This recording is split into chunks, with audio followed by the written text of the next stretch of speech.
journey to uncharted horizons. Budding heroes trek to every corner of Barsave, exploring what remains of their world in the wake of the life-destroying scourge.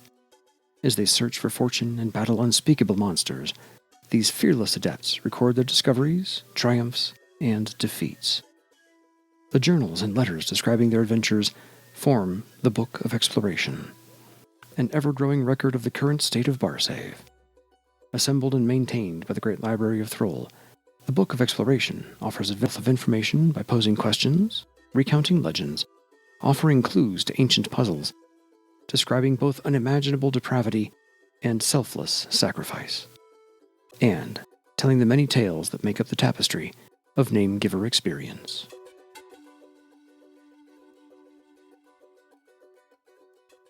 The Lost Kingdom of Lasael. The following passage from the work in progress, Political Units and Structures in Post-Scourge Barsave, by the Tiskrang troubadour, Carnellin. Carnellin adds an entry or two to the volume every time he returns to Thrall from his travels across the lands of Barsave, though he admits that he researched this entry during a single evening at a Bartertown tavern. While I have grave misgivings about the truth of this report, Carnellin has reminded me that in light of such wonders as the forgotten city of Parlainth, scholars of our age should not be so quick to dismiss unsupported tales, no matter how fantastic. In any case, the story of the Lost Kingdom of Lasael remains a fascinating one. Bastignage, scribe of the Great Library of Thrall, 1507, th. In late 1505, my travels brought me back to the Gilded Toad, one of the more well-established, if not necessarily well-furnished, drinking houses of Bartertown, about which see my groundbreaking work, Ins and Outs of Barsave. I had heard that Gillett, the barkeep, had recently passed away, and I was visiting the inn to see if I would need to revise my description of the Toad in my definitive guide to inns and taverns. As it turned out, the description did require a revision to account for the new innkeeper, but Gillett had not died, thank the passions. He had merely moved to Jerris. Not that there's much difference between those states. As a result, the Toad was now being run under the capable guidance of Gillett's former barmaid, Trisea. As I had already made the effort to visit the inn to confirm one fact, I decided that my professional duty virtually demanded that I also sample the Toad's drink to ensure that its quality had not suffered during the change in ownership. And so I found myself seated at a back table, pondering whether the bottlefly ale had aged properly. As I sipped and contemplated the pleasant bitterness of the draught, a stranger approached my cozy nook. The fellow appeared young and stringy, but kindly looking. I took an immediate liking to him, which explains the inclusion of his tale in this catalogue of political entities of our fair province. He initially inquired as to my name, and seemed well pleased by my answer. The youth sat down at my invitation, and with no explanation produced from his vest pocket 2 strange little coins, the likes of which I'd never seen before. Oh, they were elemental earth coins, of that I am sure, friends.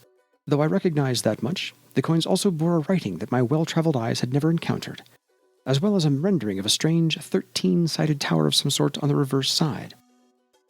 I am not often seized with fanciful imaginings, but the unintelligible script and strange drawing immediately struck me as ominous, though they contained no recognizable signs of evil. I quietly studied the coins for some time, and even with my vast experience in collecting and retelling legends and tales in pursuit of my discipline, I was completely unable to identify the region, let alone the time in which the coins had been struck. My newfound acquaintance looked disappointed at my failure to identify the origins of the coins, and when I asked where they had come from, his face filled with fear and suspicion. He reached to retrieve his coins as he stood to leave, but after I repeatedly assured him of my honorable intentions toward his safety, and purchased him a large tankard of ale with a generous portion of roast mutton, he settled back into his chair. After taking a deep drink and thoroughly chewing a few mouthfuls of meat, he glanced around the room, leaned toward me, and in a low voice he related an amazing answer, which I will summarize here. The youth, whose name was Divan, turned out to share my discipline of troubadour, though he referred to himself as a poet.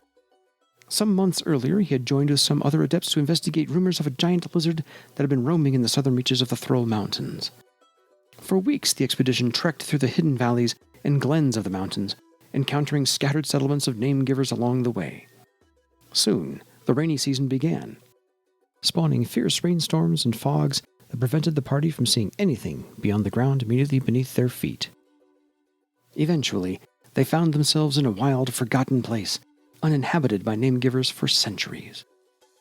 It was there that they spotted the lizard, a great flying snake, not dragon-like, yet somehow not entirely snakish, soaring overhead. For 3 days they walked toward where the beast seemed to have landed, until they came upon a valley filled with strange and unusual creatures unspoken of in the legends of any name-giver race. At the bottom of the valley lay a huge lake with a vast crystal island in its center. At first, the adventurers believed the lake contained water, but the party's elementalist declared that the lake was as much true water as pure water. And he went on to say that the breeze in the valley seemed to be thick with air spirits, and that the whole valley felt oddly alive to him. At the far end of the valley, the party found a broken stairway and a broken gong. They climbed the stairs, and before them stood a being wrapped in fire, with a shield of water, armor of earth, and a sword of wind, crying to an empty courtyard. The creature's name was Ulais, and apparently the thing was as confused as it was powerful. In a mixture of archaic human and elemental tongues, this once human guardian began to recite an incantation. Within moments the sky became black, and the still surface of the lake began to churn and boil. A violent wind rose up, blasting around the party of adventurers with a deafening roar and blinding them to their surroundings. After some time had passed, the storm subsided as quickly as it had arisen, and the adventurers found themselves in the ruins of an ancient city. Overhead, 3 massive red suns hung menacingly in the sky, casting weird shadows across the city's weathered ruins and avenues. Avenues that seemed much too wide for any race the size of name-givers. Slowly the party made its way through the metropolis, each new turn revealing yet more wondrous and hideous sights. Everywhere they looked, they found massive towers and structures that seemed to defy the laws of nature. Looming buildings with doorways large enough to accommodate herds of thunder beasts. Oddly shaped windows and stairways leading to nowhere. Eventually the party became hopelessly lost, for the city's streets were arranged according to some foreign logic indecipherable to name-givers. For days, the adventurers wandered the city, vainly searching for a familiar landmark. Finally, just as the adepts tottered on the brink of madness, they came upon a large clearing. In the center of the clearing stood a massive citadel that reached to the sky itself. Responding to some unseen presence, they slowly began to walk toward the 13-sided structure. Suddenly, they were shaken from their trances by the rumbling sound of distant thunder, which shook the very ground on which they walked. Within moments, Ulais reappeared in their midst, madly chanting in his pigeon tongue. Once again, the whipping wind surrounded them, and all went black. And the adventurers woke to find themselves in a remote valley of the Thrall Mountains, with nothing but a few strange coins to prove that their adventure was more than a waking dream. In the bones of the earth. The origins of this account remain a mystery. Apparently, it was part of an adventurer's journal, but our research has uncovered no information about its authors or its authenticity. The document was purchased from a trader in the city of Yvain, but he was unable to remember how or when he acquired it. Library researchers conducted interviews with numerous explorers in that city, but none had ever heard of any caves resembling those described in the tale. Durolia, scribe of the Great Library of Thrall. 18th Rua. Bad day. Raining all the time. Cold rain. Not warm like we get at home. Hate mountains. Especially hate these mountains. Why did I come to this Boonda Theron land anyway? The Vane province full of Theron money, they said. Pah! No money to be got crawling around rocks in the cold rain. Just like the old ones say, humans got air for brains. Only a human would pay us good coin so he could get stuck in some mountains with no place to go. If he pays us. Hurt him bad if he doesn't, when we get back. Well, something good came out of this. We got out of the rain. Found a cave. Little one. Not much room for Kagrat Goldtusk and his brothers. but snug enough for us orcs and the little butterfly. Kragat says he's getting rained on. Feel so sorry for him. Ha! We have a fire. Maybe. Warm up a little. Kragat just put his big feet too close to me for the last time. Shoved right past us. Said there had to be more room in here because his torch was blowing backwards. I got stepped on because Kragat can't take a little rain. Tough Sky Raider him. Ha! I could break him in. Kragat found something. Big crack in the back wall. Norga bets me 2 silvers the Sky Raider gets stuck. Beautiful, beautiful place. Won't catch me complaining about crawling through mountains anytime soon. Jewels everywhere. That little cave almost tricked us. Never knew all this was behind it. So many colors on the walls, sparkling in the torchlight. Red and purple and smoky yellow like Norga's eyes. All the rocks are jewels all over. And more caves beyond the first. I see blue a ways off. Wonder what makes blue cave walls. Sapphire blue, like being in the sea with the sunlight shining through the water. Blue, blue, blue, bluer than the sky everywhere I look. Couldn't stand it after a while. Had to touch the blue. Smooth, cool, felt nice even through sword calluses. Wonder if I can pull a sapphire out of the wall. Got one. Big as my hand, not a flaw anywhere. Mine. Norga's laughing, she's so happy. Got a lap full of green stones. Emeralds, I think. She keeps tossing the biggest one up in the air like a child's ball. We looked at all the emeralds and sapphires we got, laughing with each other like little ones. Could buy a big house in a real town now, or maybe some land to farm somewhere. Norga and me can buy anything we want. Kragat's sitting in the middle of the red and purple cave, looking at something in his lap. Silly grin on his big, stupid face. Doesn't even hear me coming to peek over his shoulder. He got a ruby. Big one. Bigger than my sapphire.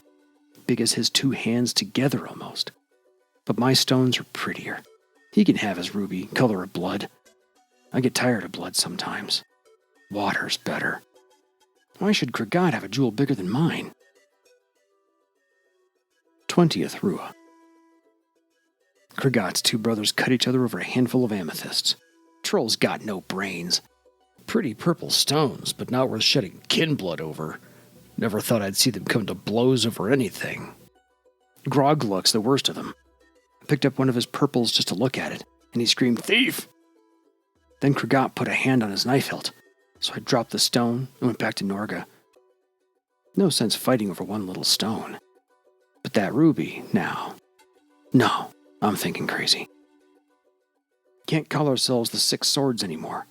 Kragat's brothers are dead. Grogluck killed Leglath because Leglath spilled stew on his foot. Cut his head off with that big broadsword he carries. Then Kragat stuck Grogluck through the eye with his knife. Grogluck took a long time to die. Kept twitching. Didn't feel much like eating after that.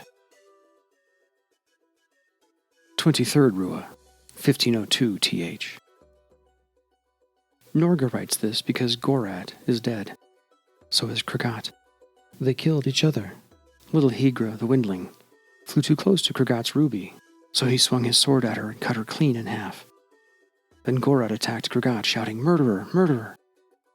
They fought a long while.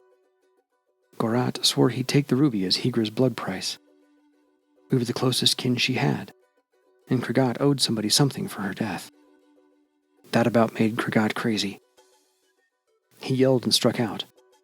Struck my Gorat through the throat just as Gorat ran him through the gut. They fell dead together. No one left now but me. Just Norga. Nobody else. I remember feeling afraid. I wanted to get out. I ran through the caves looking for the crack we squeezed through. No matter where I went, I couldn't find it. I kept ending up in the cave with the red and purple smoky gold walls, but no crack.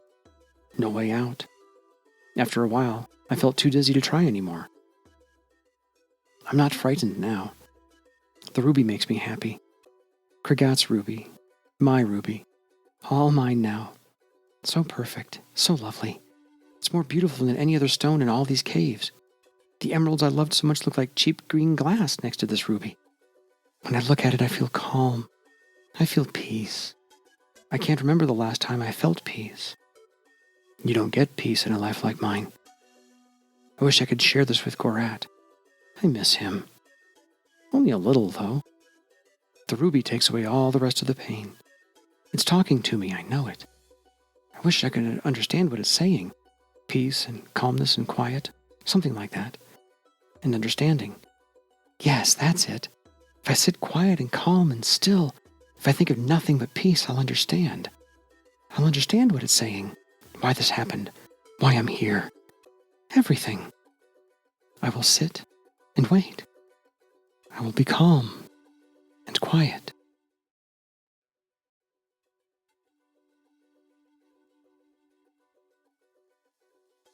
Paradise of Swords. The following account comes from the final volume of famed adventurer Horsk Truthtusk's journal, written in the year 1488 TH. No official report of Truthtusk's death has ever reached us, and in the past 20 years, several new volumes of his journals have been offered to the Great Library. Upon close examination, however, all have proved to be forgeries. This particular volume was deeded to the Great Library upon the death of Levhas, a windling thief of Kratos who claimed blood kinship with the windling port, herein mentioned. The accompanying note said little of the circumstances under which Levhas acquired the journal, only that she had found it in the ruins of Parlainth. Frulin Solus, apprentice scribe of the Great Library of Thrall. Travel under the strange violet sky seemed to sap us of our joys, leaving us edgy and quarrelsome. Keros quarreled with me almost every night, drawing blood more than once. Port, nettlesome at the best of times, buzzed my tusks every chance he got. Had I been half a finger quicker, he'd not have wings today. As our journey across the northwestern plains stretched to 4 days, then 5, I cursed my own ill judgment for having agreed to this journey. What guarantee had we of finding this paradise of swords that might not even exist? On the 6th day, we arrived at the plateau our employer had described. Tall pillars, one group of 3 close by us, another of 5 some distance away, jutted at odd angles from the cold, dry plains, like spears aimed at the sky's heart. Shrieks and the metallic ring of clashing swords led us to the encampment nearby, where countless legions of companions and blood brothers were locked in bitter combat. Whenever one combatant fell, another quickly took his place. I, who had only half believed in the existence of this battlefield, could only stare in wonder and horror as the fighting raged. A scimitar-wielding orc squared off against a slight elf armed with 2 long daggers. The orc's war cries rattled my ears, but the elf's gliding footwork and quick flashing blades turned those cries into shrieks as his daggers slid up and in. The orc sank to his knees, blood soaking his armor. His lips caught on his tusks as his face twitched in agony, and his arms shook as he raised his scimitar across his chest. I salute those touched by Thistonius, he gurgled, spitting blood down his chin. Then he pitched forward on his face. A billow of blood-flecked dust settled on his corpse, the only burial the orc would receive. Without a glance at his fallen foe, the elf moved on to another opponent. Everywhere lay the dead and dying. The injured, left untended, moaned in pain. I stepped forward to aid them, but Keros swung his sword to bar my way. Mortals may not interfere with the joys of paradise, Keros said. A strange glitter in his eyes warned me not to cross him. I stopped. Port didn't.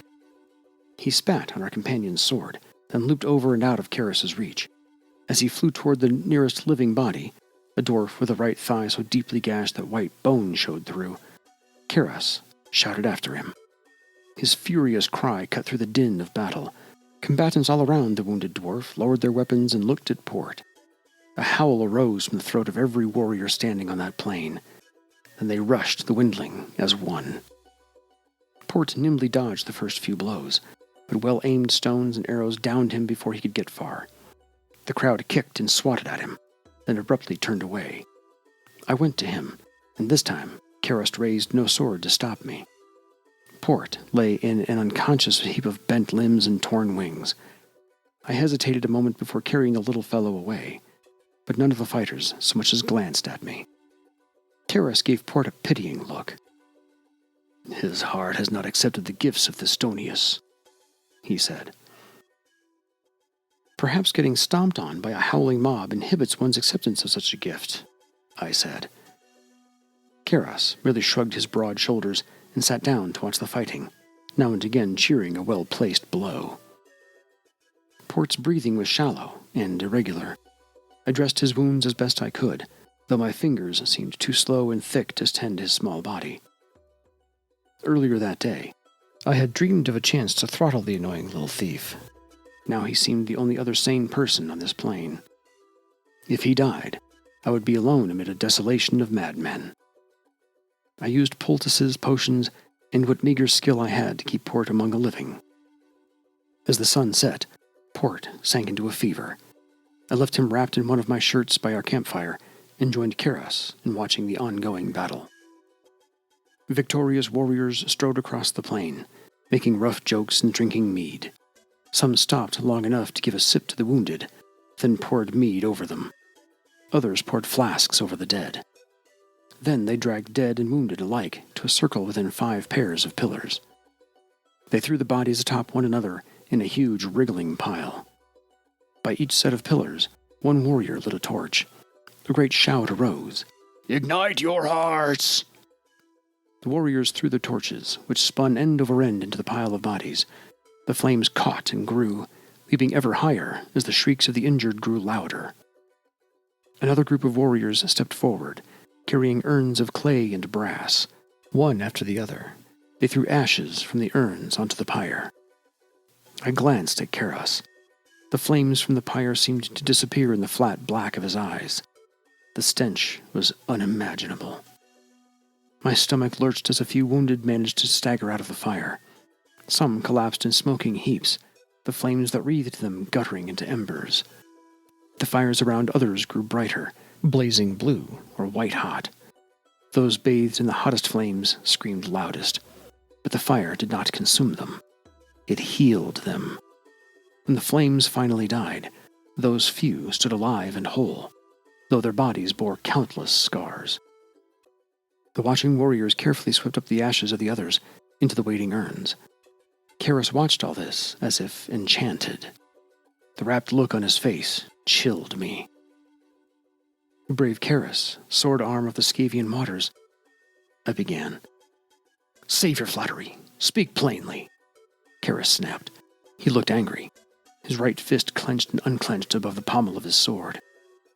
My first finger rose to play with a tuft of ear hair, a nervous gesture I have.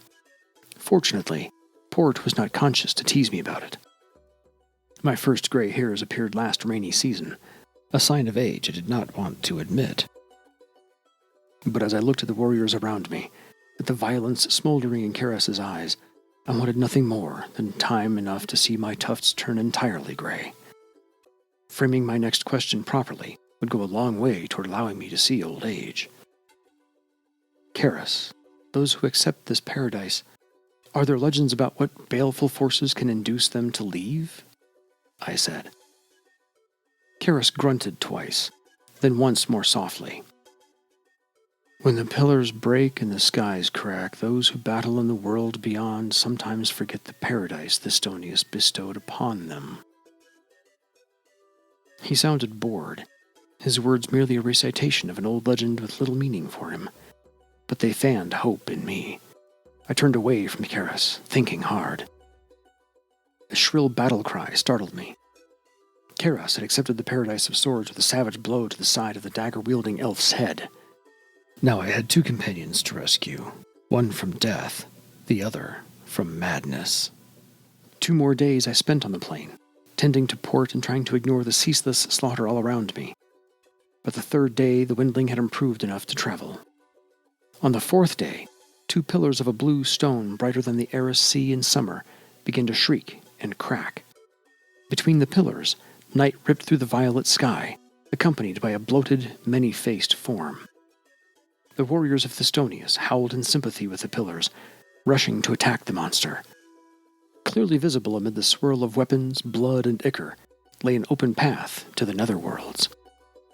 With Port clinging to my shoulder, I dove through the melee, slamming into Karis as I fought to knock him down and drag him away from the battle. My headlong rush pushed him into the darkness of the other world, darkness that held horror and perhaps Karis' last chance at sanity.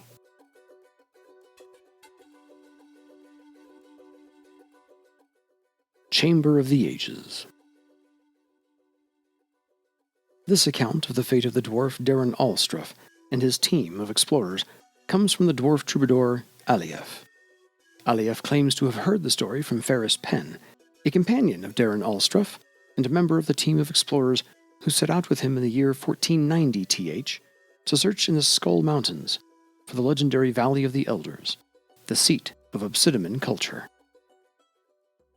With the exception of this account, none of the explorers were ever heard from again. Alief's well-known skill at weaving a tale casts some doubt on the truthfulness of this account, but nevertheless it presents an intriguing tale worthy of consideration. Toris Dern, historian in the service of King Varulus of Thrall, 1507 TH. The fate of Darren Alstruff, as spoken by the troubadour Alief, and transcribed by Toris Dern, historian of Thrall. I came upon Ferris Penn, companion to the explorer Darren Alstruff, in the troll village of Donfarg, in the mountains of Skull. Ferris was living in a small hut, where several women of the village tended to him. He had been ill for some time, and when I saw him he was near death. He had obviously endured some terrible ordeal, and he punctuated his halting speech with nervous glances, as if he feared his words might fall upon the wrong ears. His illness made him nearly incoherent at times, but he managed to tell his tale. His admiration for Darren Alstruff and his sadness at the fate of his friend are readily apparent in his story. These are the words he spoke to me shortly before he died. The strange, enigmatic ways of Obsidian had fascinated Darren Alstruff for almost his entire life. After years of studying the race of stone men, Darren grew convinced that the Obsidian's sacred Valley of the Elders was a real place, rather than a mere mythological metaphor. He grew convinced that it was his destiny to locate the valley. Most of Darren's acquaintances, myself included, had long believed that Darren's dream would never come true. Then in 1490, Darren excitedly approached me with news of an incredible discovery. Apparently, some weeks before, he had obtained an ancient map, purchased at great expense from the captain of a Tiskrang riverboat. With great care, Darren spread out the crumbling parchment before me, tracing the strange letters with his fingers as he spoke.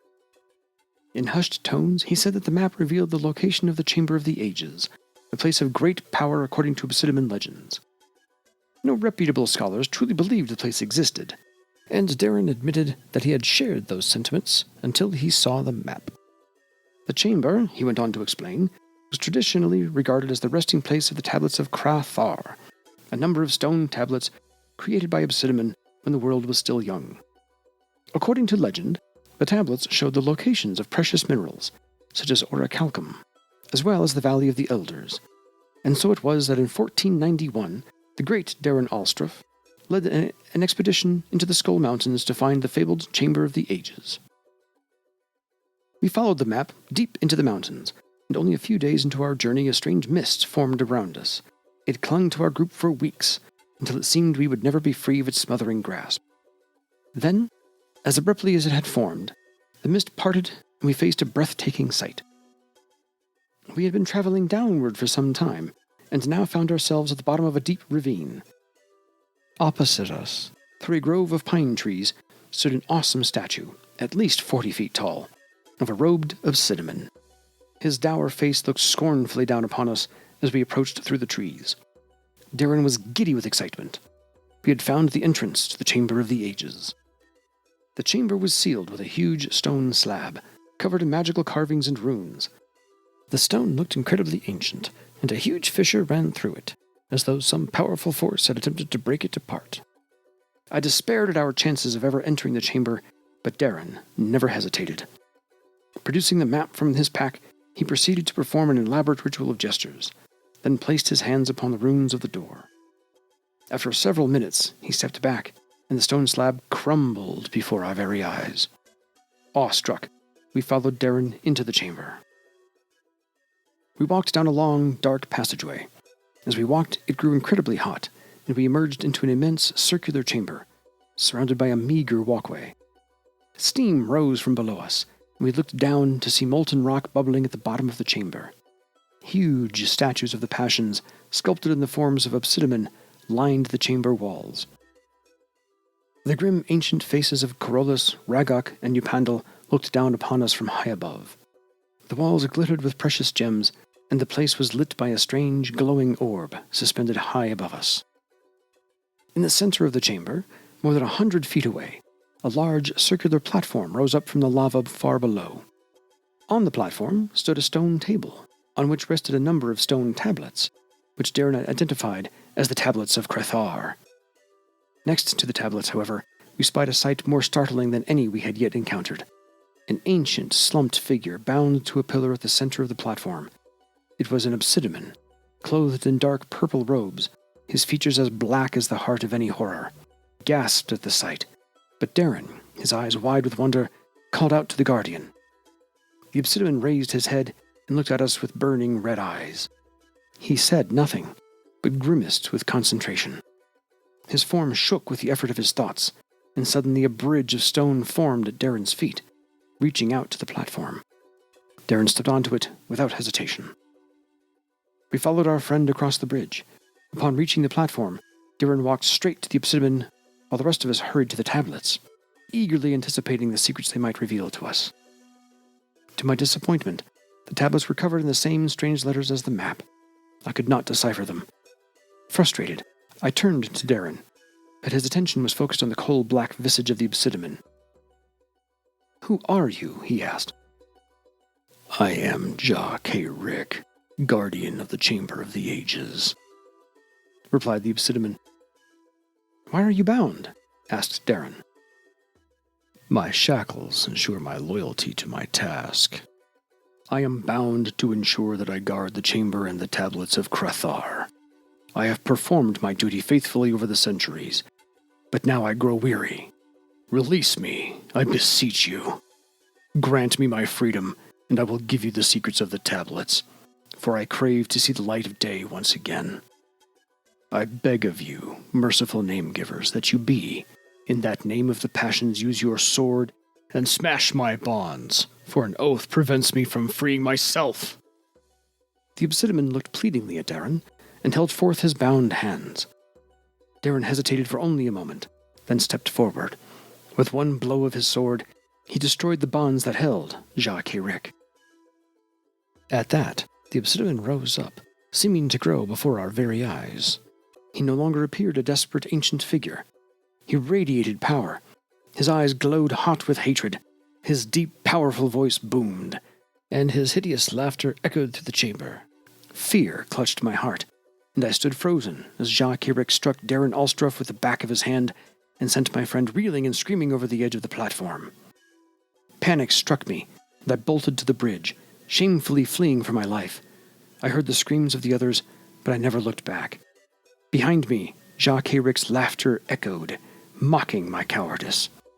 I heard the bridge crumble and fall into the molten hell below, and I heard his feet in the passageway behind me as I fled. But I never looked back. I ran from the Chamber of the Ages and from the nightmare we had released upon the world. I wandered in the mountains for what seemed like weeks, and finally came to this village. I have waited here to tell my story, and to warn the world of the evil sorcerer Ja K. Rick. I dwell here in shame, for I deserted my comrades." Here, Ferris' pen broke down. His shame and sadness would not allow him to continue, and I left him for the night. The next day I returned to his hut, hoping to speak with him again, and perhaps lift his spirits. He was dead. The troll woman who had been watching him said that he took his own life during the night. He had plunged the blade of his great dagger through his own aching heart.